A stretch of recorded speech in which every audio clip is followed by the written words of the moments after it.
I forcibly married and seized the young heir of the Marquis's household who loathed me to the core, broke his legs, and stripped him naked every night to humiliate him. The young heir was nothing but a paper tiger in bed. Even with his eyes reddened from my torment, he still managed to spit out threats. One day, "I'll tear you to pieces," I sneered coldly, pinching his chin, intending to force another dose of strong medicine down his throat. Suddenly, a row of bullet comments appeared before my eyes.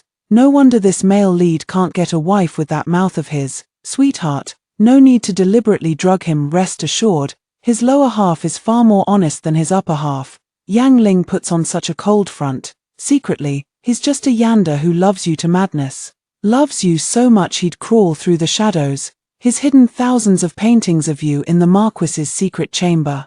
When he heard you were to marry the crown prince, he spent his days chopping bamboo in the grove, and at night he nearly raised an army just to slaughter everyone who dared covet you." My movements suddenly froze. "Hello, everyone. Welcome to my channel. Subscribe us to read wonderful novels every day." Now the story begins. For a moment, I almost thought it was a hallucination from being overworked lately. I snapped back to reality. Subconsciously, I lowered my gaze to the man beneath me.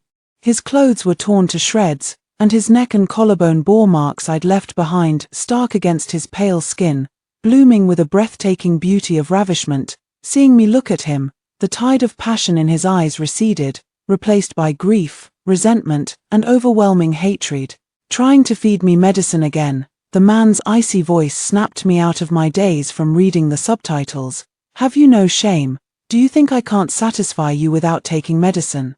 Perhaps due to agitation and resentment, his entire face flushed crimson with anger, his chest trembling. "No matter what methods you use, I will never compromise or yield to you. Abandon that thought right now. Once my leg heals, I'll return what you've done to me 1,000, 100-fold. His voice was filled with humiliation, hatred, and an unmistakable hoarseness. A shadow flickered in my eyes. I raised my hand, instinctively about to slap him. At that moment, subtitles appeared again. "OMG fam, can you believe this? ML's mouth is so stubborn it could stop bullets. You couldn't pry it open with a screwdriver. If I didn't know he secretly cries himself to sleep every night clutching the blanket corner because our daughter keeps giving him mixed signals, I might have actually believed that. Outwardly, don't touch me, get lost. In reality, that waist hasn't stopped moving. Keep being stubborn then. You'll change your tune when our daughter really abandons you." The hatred in Yang Ling's eyes was so intense it could have burned right through me. But these subtitles say, "Yang Ling likes me." Impossible. On our wedding night, the look in Yang Ling's eyes was as if I had killed his father. It must be an illusion. I lowered my gaze and unexpectedly met the lingering tenderness and affection in the man's eyes that he hadn't yet managed to conceal. In that instant, something flashed through my mind and vanished just as quickly. At that very moment, I made a decision. I decided to test the truth behind these subtitled words. Even if all these subtitles are deceiving me, it matters not. After all, this wretched dog is now in my grasp.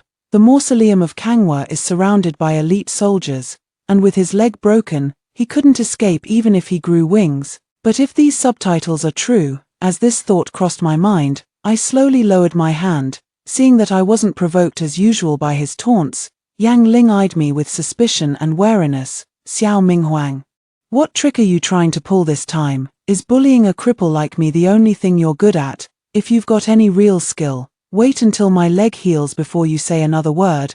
That mouth of his won't stop yapping. "Quick, daughter, give him a slap to shut him up." No. Why do I always feel like the male lead deliberately provokes the girl just to get beaten? Does he have some SM tendencies or what? I just let out a weary sigh. "Forget it." Yang Ling froze. "What?" I turned over and stepped off the bed barefoot. In the man's line of sight, he reached for the clothes on the shelf and pulled them on. "I suddenly feel that fighting with you to the death every day is actually quite meaningless," I said as I took the belt handed by the maid, slowly fastening it, my tone devoid of emotion. "When my father returns, let's just separate peacefully." Yang Ling's face instantly changed. You want to separate from me?" "Yes," I absent-mindedly looked up. "Since we can't stand the sight of each other, why continue being a pair of resentful lovers, tormenting one another? A clean break would be best for both of us." Yang Ling seemed to realize I wasn't speaking in anger, and visible panic and confusion flooded his face. Xiao Minghuang, I merely gave him a calm, indifferent glance before turning away without hesitation and walking out the door. Once I reached the doorway, I paused mid-step and pressed my body against the side of the door. From inside, I heard a loud bang, like the sound of a glazed teacup being knocked to the ground and shattering. Immediately after, subtitles exploded across my vision in rapid succession. Ha ha ha ha, finally behaving now. Weren't you acting all high and mighty just now? Divorce, absolutely divorce. Let's see what the male lead can possibly do now. NNNA, your wife doesn't want you anymore, Tilda.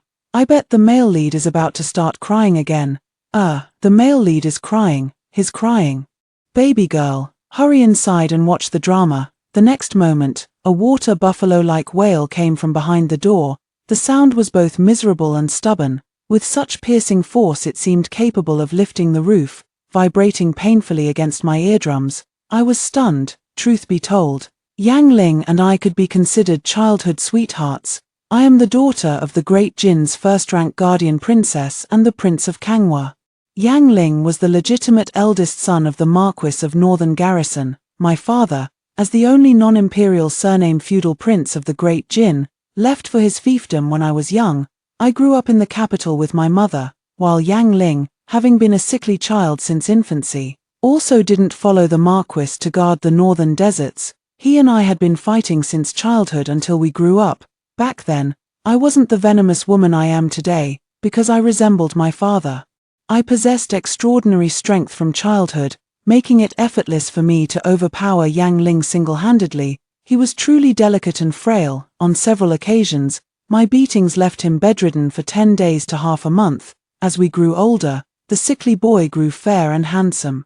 Fearing I might ruin that face, I stopped hitting him. Not only that, I even begged my mother to find the finest physicians in the land to treat his ailments, taught him to ride horses, carried him on my back through the bustling Vermilion Bird Avenue outside Chang'an, and tricked him into spending his monthly allowance to buy me lotus pastries from Wangxiang Tower. One day, suddenly, when I smiled at him, he would blush. When I joked around with the young master of the Prime Minister's household, he would sulk in silence. He would save all his monthly allowance for me, buying me treats, beautiful dresses, and hairpins every month.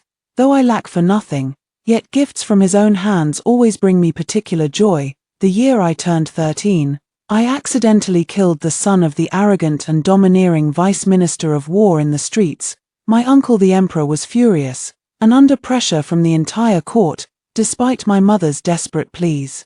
I was still sent back to my father's fiefdom by imperial decree. Before departure, Yang Ling rode his horse to catch up with my procession, handing me the ancestral jade pendant of the Marquis's household and setting a 2-year promise with me. 2 years later would mark my coming-of-age ceremony. I had thought that the bond between him and me was already as certain as nails on a board. Yet, after waiting 2 long years in Kangwa, when the time came, the Marquis's household never came to propose marriage. Even the letters I sent to the Marquis's residence in the capital went unanswered. Later, Mother even subtly suggested in her letter that I should let go of Yang Ling and consider becoming my cousin the Crown Prince's second wife. Of course, I refused. I couldn't accept this and kept pressing for answers, determined to get to the bottom of it. My mother told me that Yang Ling personally confessed to her, there's a white moonlight in his heart, cherished since childhood, and he would marry none but her in this lifetime. That's why he rejected the marriage proposal from the Marquis to the Prince of Kangwa's household. Upon hearing the news, I smashed a table to pieces on the spot. White moonlight. He used to reel me in like a dog, making me dizzy and deeply infatuated. And now he tells me he has a white moonlight. Did I ever allow him to have one? If there's always been someone else in his heart, then what am I? What does that jade pendant he gave me even mean? I mounted my swift steed and rode non-stop through the night to the capital alone, wielding my crimson flame whip. I kicked open the Marquis's estate gates. 2 years had passed since we last met. Yang Ling had grown slightly taller. Standing aloof among the panicked household servants, he regarded me with icy detachment. Princess, you've crossed the line. The icy tone crushed the last glimmer of hope in my heart. With bloodshot eyes, I viciously raised the crimson whip in my hand. Yet Yang Ling didn't dodge in the slightest. That lash struck squarely across his legs. Because of this incident, my mother punished me by making me kneel in the ancestral hall for 3 days and 3 nights. Everyone must pay the price for their actions. So did the son of the Vice Minister of War, and so did he. My uncle the Emperor was greatly troubled by my affairs and once again sought to send me back to my fiefdom. 2 months later, the Marquis of Zhonbei unexpectedly sent Yang Ling all the way to the Kangwa royal palace, declaring his willingness to have the young lord marry into my household. I couldn't fathom why the Marquis not only bore me no grudge, but even delivered his own son to my doorstep. But I don't like to overthink either. Without any courtesy, he imprisoned Yang Ling in this Tinglan palace, humiliating her day after day, night after night. He deceived me, betrayed me, and humiliated me. You deserve to be tormented by me for eternity, never free from my grasp. As for him and that white moonlight of his, they shall never meet again in this lifetime.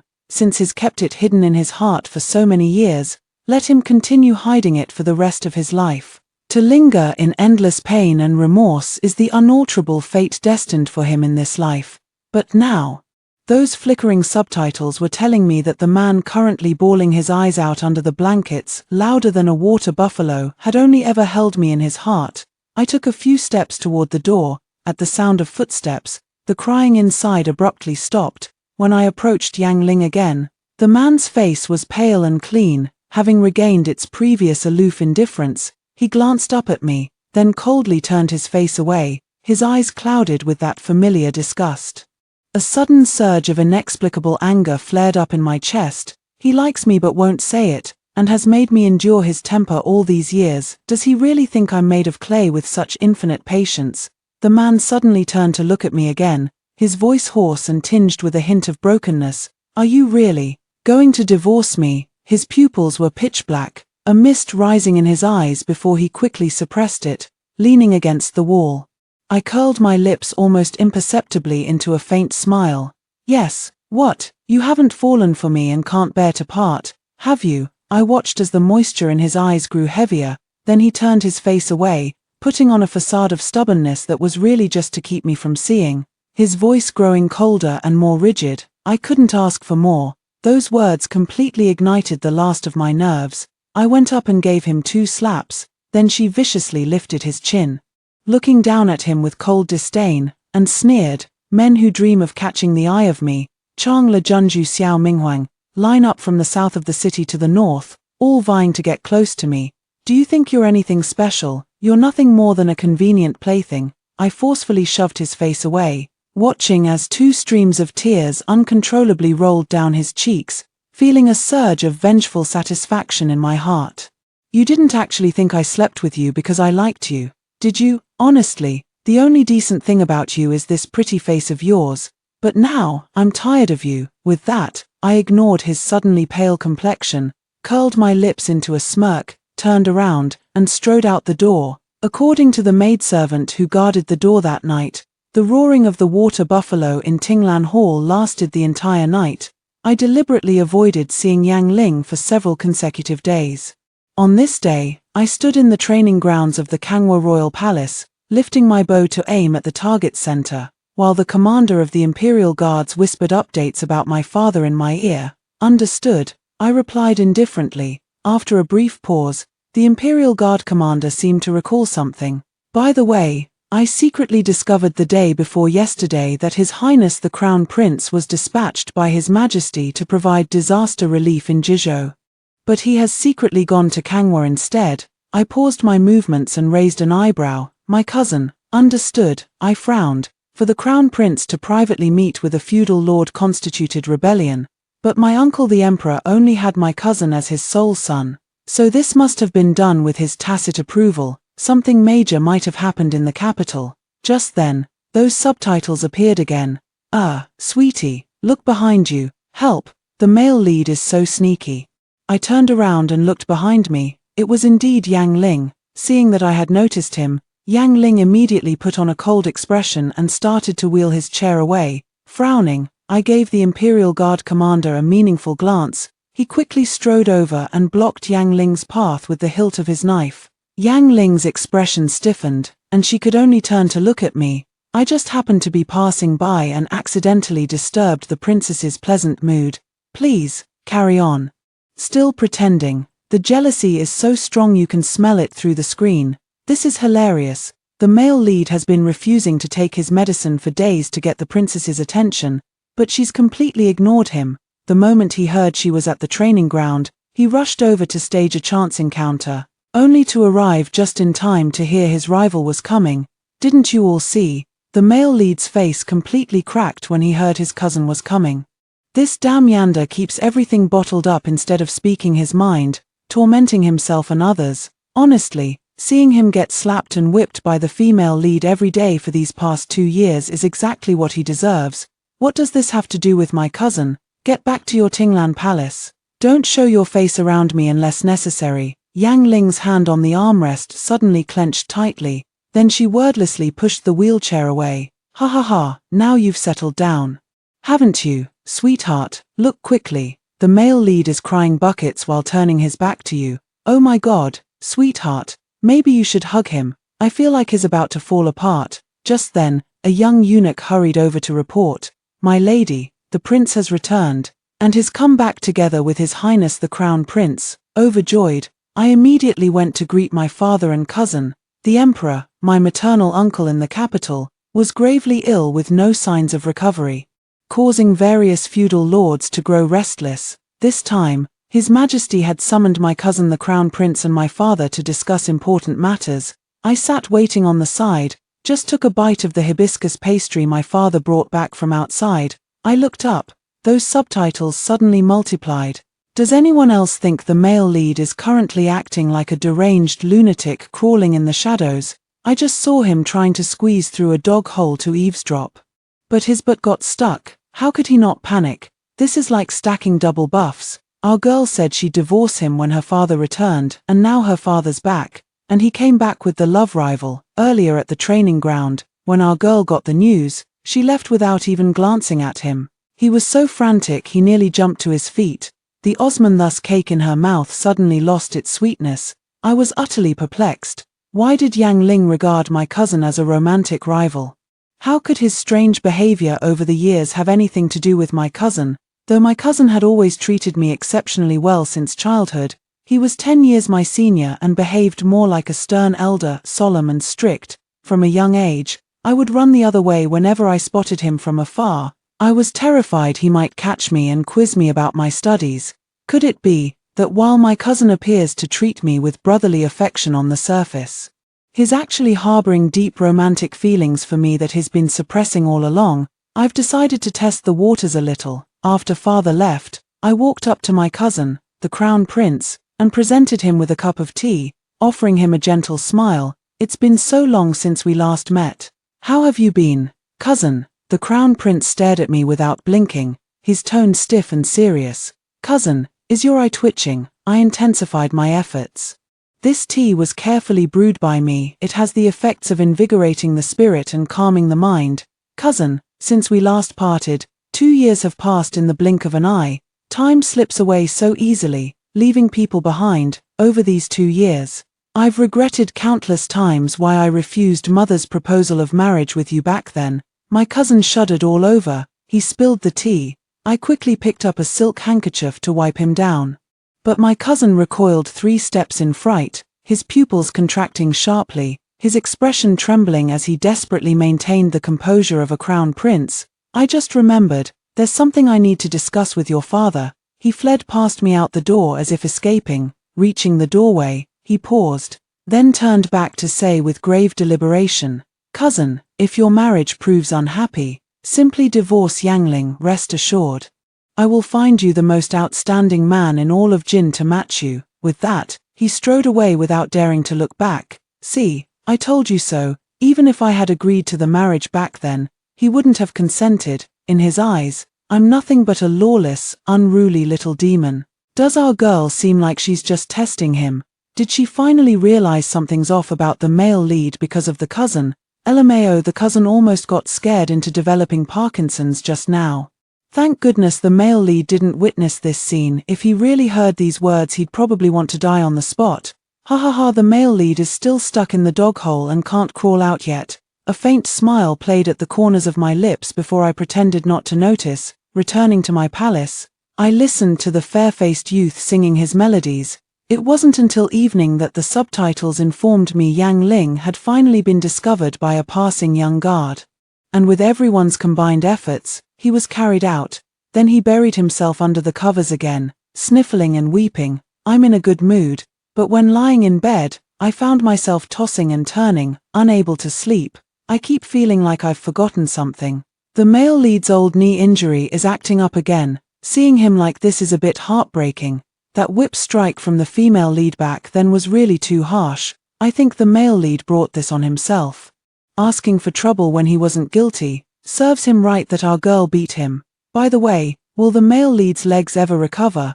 I suddenly bolted upright from the bed. Today seemed to be the final day Yang Ling would visit Dr. Luo for acupuncture treatment on his legs, in the second year of his imprisonment. Seeing his pitiful state where he needed help even to visit the outhouse, my heart softened, and I summoned the wandering miracle Dr. Luo Heng to treat his legs. The treatment was a lengthy process. Each acupuncture session brought agony as excruciating as bones being gnawed and hearts set aflame.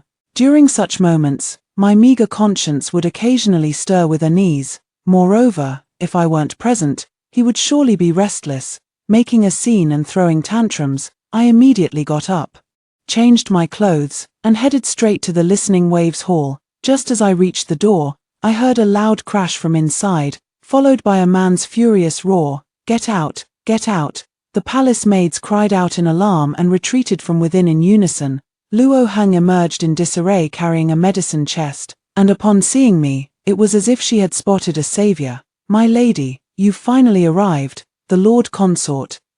I stepped inside. The hall was already in complete disarray.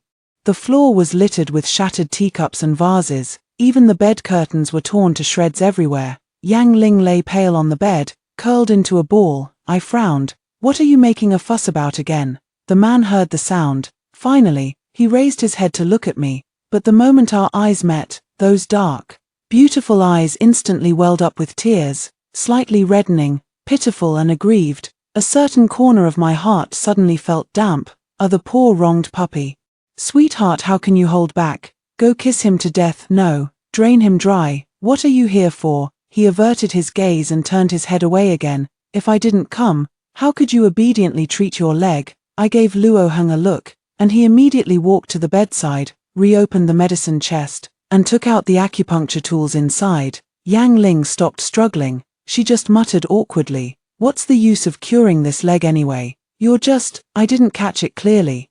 "What did you say?" Yang Ling fell silent. Luo Heng pulled down his pants and began administering acupuncture to his knees and legs. The moment the first needle went in, his face turned as pale as paper. "Bear with it," Luo Heng said. "This is the last session. After this, you'll gradually be able to stand again." The second needle went in. Yang Ling was drenched in cold sweat. I couldn't bear to watch, so I offered my arm stiffly and said, "Bite here if it hurts." Yang Ling fiercely grabbed my arm and sank his teeth into it. By the third needle, his eyes were bloodshot from the pain, veins bulging at his temples. Yet even then, his teeth didn't exert any real pressure. I sighed. Before Luo Heng's fifth needle could land, he pinched his chin, lowered his head, and kissed his lips. Yang Ling froze for a moment before suddenly pulling me over with a fierce tug.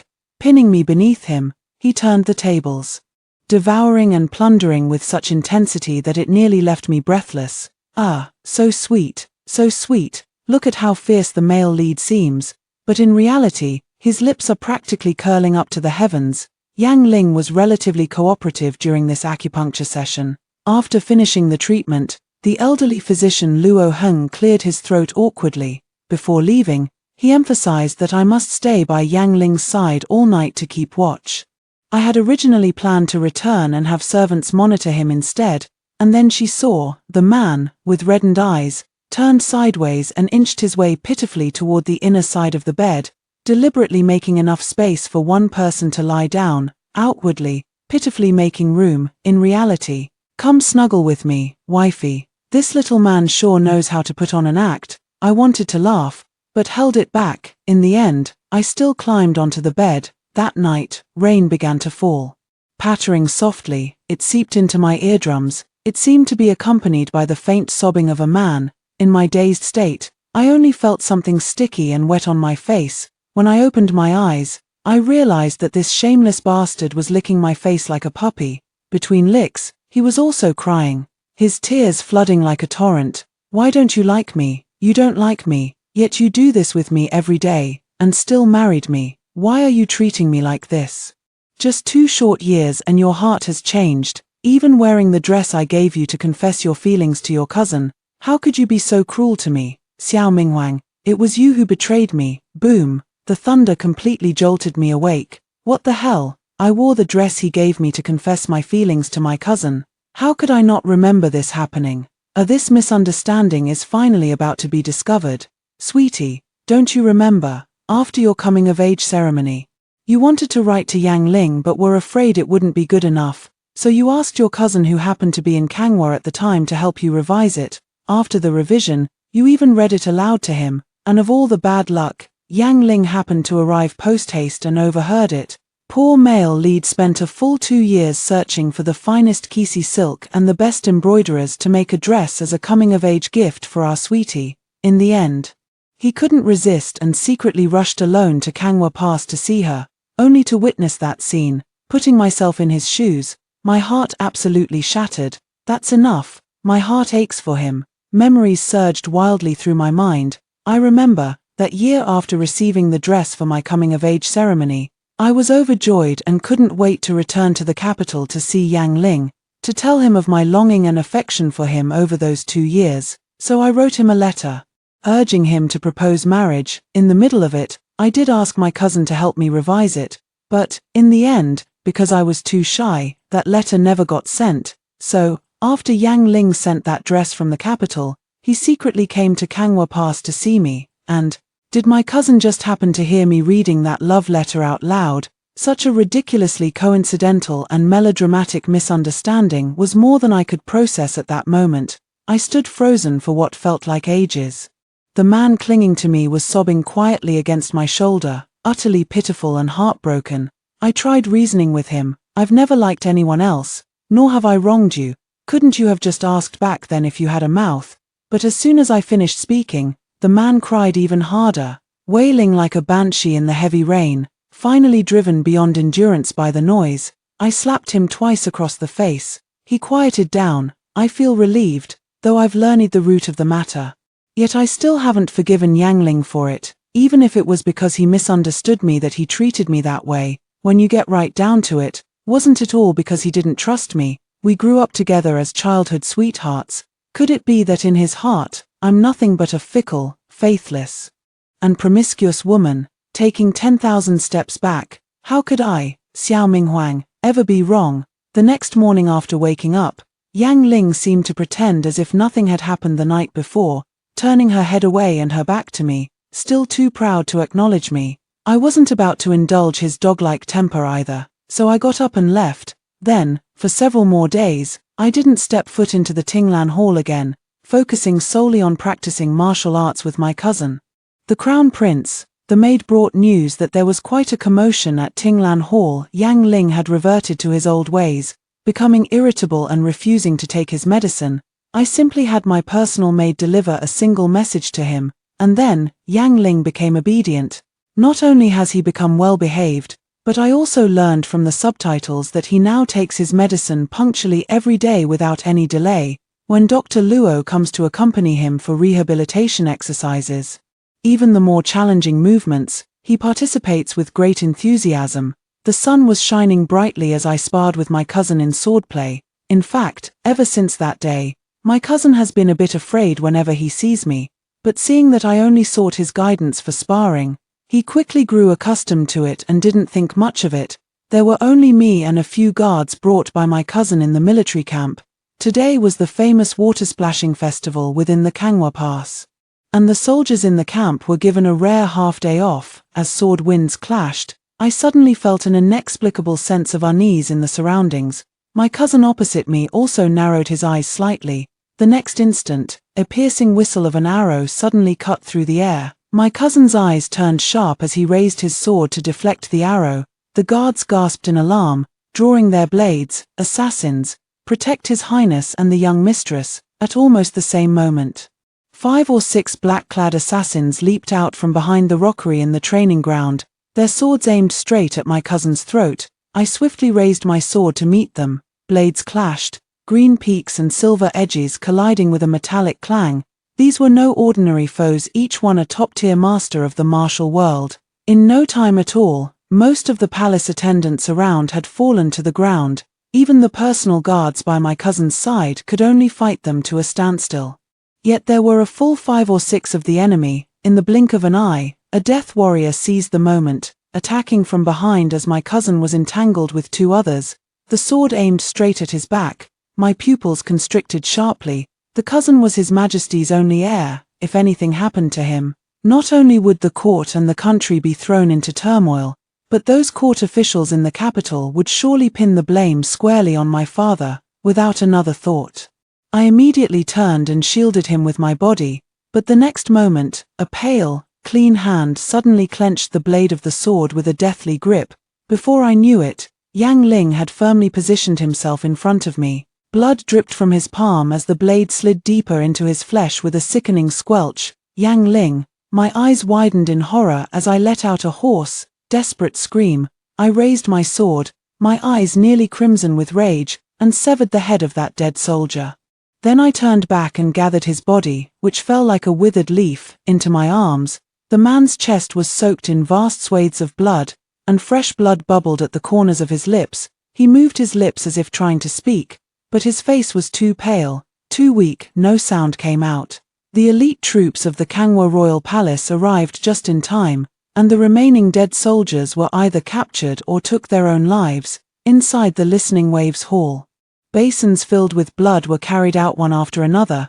The imperial physicians inside were overwhelmed and at their wits' end. Even when Luo Heng arrived, his face was grave as he shook his head and sighed. Luo Heng said, "The sword had missed his heart by just an inch." Luo Heng said, "Life or death depends on fate. My heart is like dead ashes." This night, I kept vigil by his bedside the entire night. In the dead of night, his body grew increasingly feverish. I hurriedly summoned Luo Heng, who had been resting in the adjacent side hall. Luo Heng prescribed medicine, had it brewed, and administered it to him. I wiped the beads of sweat from his forehead. In a dazed state, I seemed to hear his lips part slightly as he murmured softly, "Jiao Jiao." Jiao Jiao was my childhood name. In our youth in the capital, he always followed my mother's lead in calling me that. Back then, in the first flush of love, each time he said it would make me blush. "My legs will heal, don't abandon me."